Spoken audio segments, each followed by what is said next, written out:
Hey, what is up everyone? Welcome back to another gunpla review, and today I'm taking a look at something I've meant to look at for so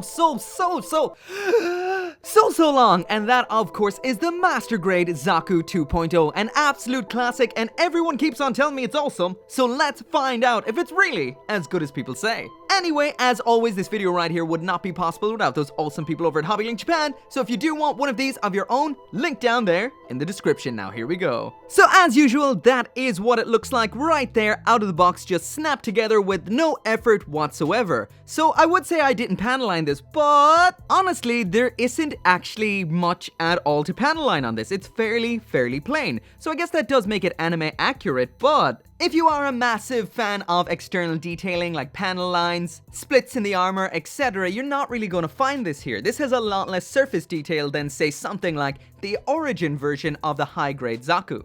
And it's kind of something I would like to see. I would like to see the Origin Zaku as a master grade like this, just like we got in Origin RX-78-2. That would have been really cool. The Master Grade Gundam The Origin is one of the most awesome Master Grades that exists, and I do want to look at that sometime soon, actually sometime very soon in the next week or so. So it would be nice to see that sort of variant of this right here. But as for this kit, the best way to describe it is, it's old school and looks like it's stepped out of the anime. So if anime accuracy is what you want, this is for you.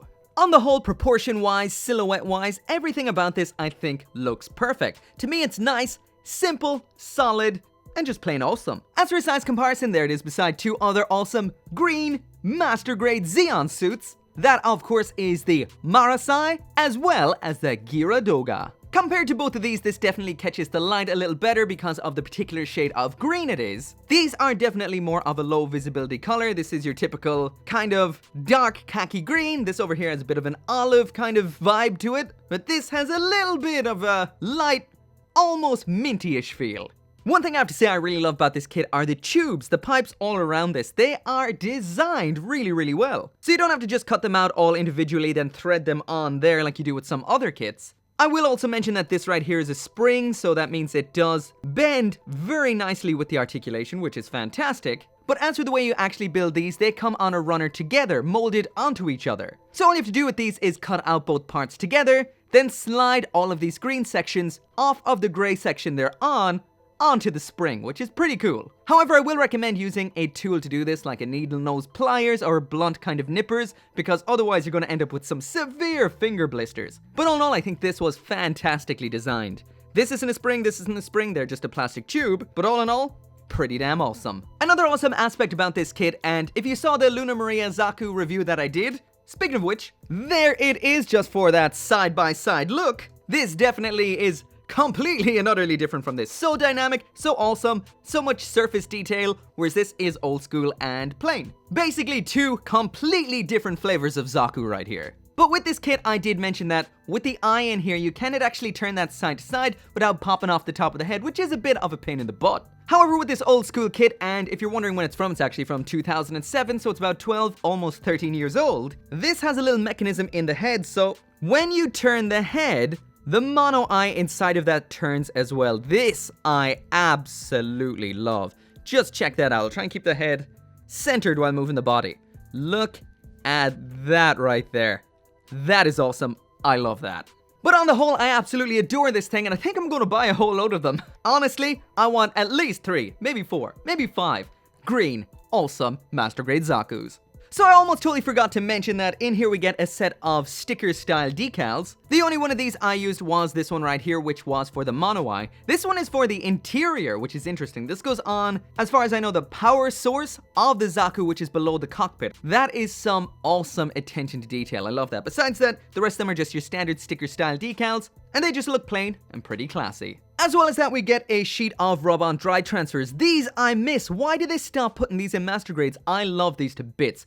Without a doubt, these right here are my favorite style of transfer. Just in case you don't actually know what these are, the back just comes off like that, which makes them quite clear to see right here for the video, which is great. And these just rub on. You just cut them out, put them down the surface, and you just scrape them on with your nail, use a pencil, whatever you want to do to rub them from this sheet onto the model. I find these are the best, fastest, easiest, and they look seamless. They look so good. I'll throw this one on before the end of the review, just so you can see what it looks like. So now moving on to the accessories, and this is everything that the Zaku 2.0 comes with. I will mention that this right here is the original Zaku 2.0, that is the Zaku 2J. So this right here is the first version of the Zaku 2.0 ever to be released, so it comes with the more basic accessory set. And what that is the missile pods, Zaku machine gun, standard Zaku bazooka, the heat hook with the attachment part, an alternate top of head with that commander type horn antenna. We also get this variant of the horn antenna, as well as your standard action base adapter and a 1/100 scale pilot figure. Once again, without a base.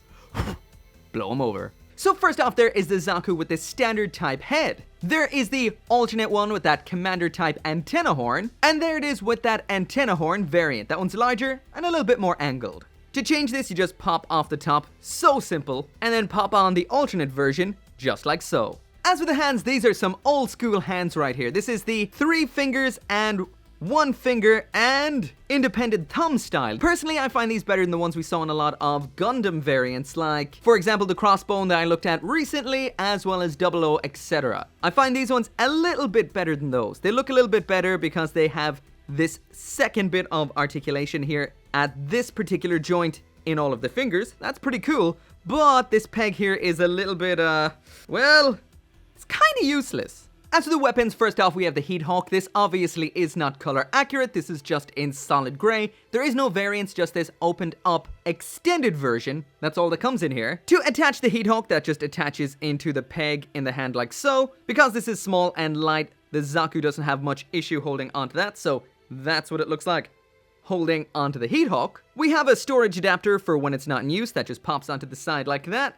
and then the heat hawk can pop on just like so. Next up then, in here we've got the Zaku machine gun. This is all in the one shade of grey, besides that little bit of a clear piece there in the side. All in all, this does look pretty cool. It's simple, easy to assemble. As for moving parts, the handle in the front can swing side to side just like so. Same goes for the sights section here, that can swing side to side as well, like that. And finally, you can take off the magazine segment on top. And one thing I have to say is really cool about this is, oh, I wonder if I can get it opened up. Seems like I can't actually get it open without damaging it, but the bullets are molded inside of it, which is a pretty cool touch for something that you probably will never open up again. But still, I appreciate the detail. If you're not using this, this can be stored on the butt flap like so, which is a little bit odd because you only get the one in here. So honestly, it would have been nice to have one to store and one to put onto the weapon, because just having one and storing it on the butt and leaving the gun like this doesn't really make a whole lot of sense. So right here is when I find these hands start showing their flaws, because this gun is an odd design. The Zaku machine gun has always been a bit of an odd design because the arm can't really hold it straight. It has to hold it at a bit of an angle, and I guess this is curved to be pressed against the chest or something like that. But either way, the awkward shape of the weapon as well as the awkward way the arm holds it results in some annoying kind of fiddling to get this attached. Also, the peg is super weak, and if you try to close the fingers too much, it can end up popping that off. All in all, with the kind of weak attachment point at the palm of the hand, as well as the awkwardish shape of the weapon, you might have a few headaches while holding this, because it doesn't take a whole lot to just knock it out of the hand. But if you are careful, hold it at the right place while posing, you should be fine. Also, when this is not in use, there is no way to store it on the mobile suit, which is a little bit of a letdown. So up next is the Zaku bazooka. This is fairly simple, once again fairly plain, and is a nightmare of nubs and seam lines. Just look at that right there. As for moving parts, this handle can flip side to side like so. The sight can move up like that. This side can open up like so, and we do have a clear section in there, just colorless clear. Once again, you may have a little bit of a war of sorts with the hand attachment point on this, as well as the articulation in the wrist, as well as how awkwardly this gets placed over the shoulder. But once again, if you do hold this in the palm while doing all the posing, that will save you a lot of headaches. And at the end of the day, it could be a whole lot worse. I did this all in one go without any screw up, so I have definitely seen a whole lot worse before. But once again, it doesn't hold on. Actually, it holds on fine. All in all, it can be a little bit on the awkward side to attach, but when it's not in use, just flip them around, flip down this here booty flap, then this little groove section right here can slot onto that little bit right here, just like so. Pretty simple and pretty effective. Once again, it is a bit of a loose joint, so you might end up knocking it off every now and then while posing. The next of the weapons in here are these little missile garters. So in order to attach these, you have to remove the front section here. So you can open them and attach them around the leg like so, and then pop the front back on like that. These are a little bit on the loose, rickety side, but they're still pretty cool. So that there is one of them, and there is number 2. So the Zaku 2.0 is one of those awesome kits that can do something that I love, and that is have its entire loadout attached at the one time. However, I will mention it does have a bit of a minor case of buckaroo syndrome, especially with the way that that missile launcher, or should I say bazooka, attaches around on the butt flap. That is very inclined to fall off. But it doesn't have nearly the level of buckaroo syndrome that its younger brother, the Psycho Zaku, has. And that is the sole reason I did not use that for a size comparison in this video, because, honestly, I'm not sure I want to touch it or try and take it down from up there. But don't worry, there will be a review of that coming sometime in the next couple of months. And while I'm over at the shelves here is the Zaku 2.0 up on the shelf for that shelf presence test. Of course, this is just a generic early UC grunt, so this isn't meant to be the centerpiece of anyone's collection by any margin. Well, unless you got 20 of them, and a man can dream. So now moving on to the articulation, and as usual, from that head down. So I'm getting the distinct feeling that the giggity is reserved for Gundams only. That's totally mobile suitist. Anyway, there's the head all the way down, all the way up. There it is side to side. That can go all the way around. And there's that little bit of a side to side pivot. At the shoulders, there it is all the way to the front. So that is a nice little forward movement. These shoulder armor segments are very nicely articulated. They can move well out away from the body like so. Rotate, whatever you want basically. Those are awesome. As for the arm, there it is all the way up. Try and get that out of the way. Yep. Just a little above parallel with the ground. That has the full 360 rotation. That spin punch at the upper arm. There is that bend at the elbow. Absolute perfection. The wrist joint there is your standard ball joint. There's a little bit more wiggle here, but I think that's just part of the ball joint. There is the flexion and extension there with that little joint. And of course, all those fingers are nice and articulated. These 3 are attached down here at this point, but they're independent just above that. The Zaku has 2 opening cockpit hatches, one on this side here, the other over here on this side. These seem to be a little bit on the flimsy side and don't want to stay open, but when we flip it around to the back here, if you pop off this backpack, we do have a little switch that allows that pilot figure in there to move side to either or hatch. So that's pretty cool. But I will mention I had to film that upside down just because those hatches don't stay open. As for the ab crunch in here, this isn't half bad, really. Considering the age of this kit, that isn't awful. There it is all the way to the front, all the way to the back. You know, it could be better, but it definitely could be a whole lot worse. As for the front skirting armor, it just flips up like so. I will mention that it is very basic on the bottom there. Once again, though, I'll give it a total pass because this is a almost 13-year-old kid. This little segment up here also has a tiny little bit of articulation as well, but I'm not necessarily sure why. Might have something to do with the ab crunch. The side skirting armor here is on a ball joint. You don't get a whole lot, but this whole segment can pull back out of the way like this, which probably helps out with that kick. And the Zaku here does have a premium butt flap, so that can move up as well as out slightly. So that is pretty cool. In here, this is just a standard fixed hip joint, so there is no rocking forward and back motion, anything like that. And what we get here is that kick all the way up to the front end. Wow! Damn, Zaku! That's good. As for out to the back, that swings back up about that far, so that is pretty good as well. And as for those splits, well, it can do them, but it is gonna knock off those side skirting armors. As for that bend at the knee, once again, this is definitely impressive. I can see why people love this kit. Once again, that spring does bend to allow for that full bend without getting in the way. And as for the foot and ankle, let's just pop off the leg and see what we get from it once it's on the ground. So there it is all the way. Wow. Damn, this kit is impressive. Anyway, that is it all the way to the front, so that means we're going to get some decent crouches out of this. I'll try that in a minute. There it is all the way to the back, so that's quite good. A little bit blocked, of course, by this armor here.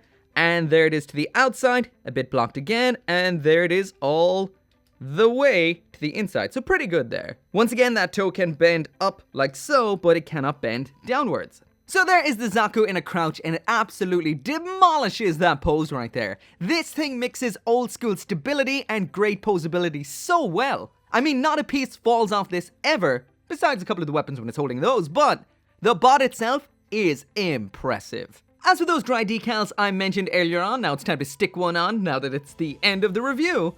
But anyway, these are super simple. You just cut them out with a scissors like so, pop them off that sheet. These are super easy to line up because they don't stick, they don't require water, so no mess, no extra stuff needed. For me, I just hold them in place with one finger, then rub them on with the other fingernail. No need to like use masking tape to attach it, use any sort of tool or anything like that. I've never found any of that to be helpful in any way. This just works fine. They grip quite well to the plastic, so I find they don't tend to move on you. Also, you can see through the clear section when they're attached, they turn a different color slightly.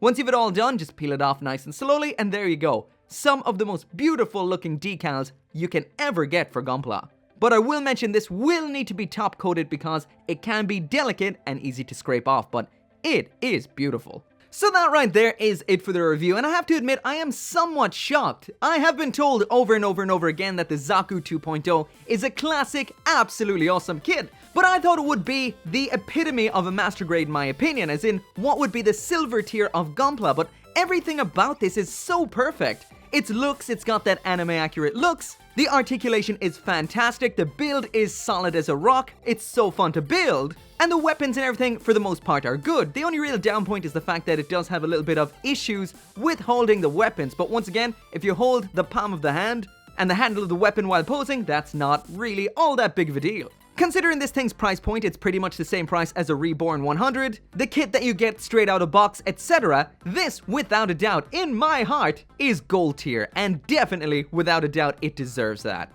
This is an absolutely awesome kit. If you've never built one, you have to. It's got that old school strength, mixed with awesome articulation for pretty much a perfect grunt. Once again, the hands can get a little bit on the awkward side, but to me, it's not really all that much of a deal breaker.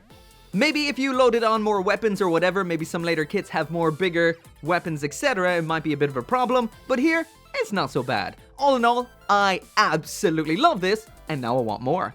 But anyway, if you do want one of your own, there's a link down there in the description. You can get yours at HobbyLink Japan.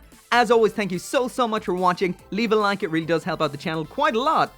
And as always, make sure to come back for more Gunpla reviews, and I'll see you next time.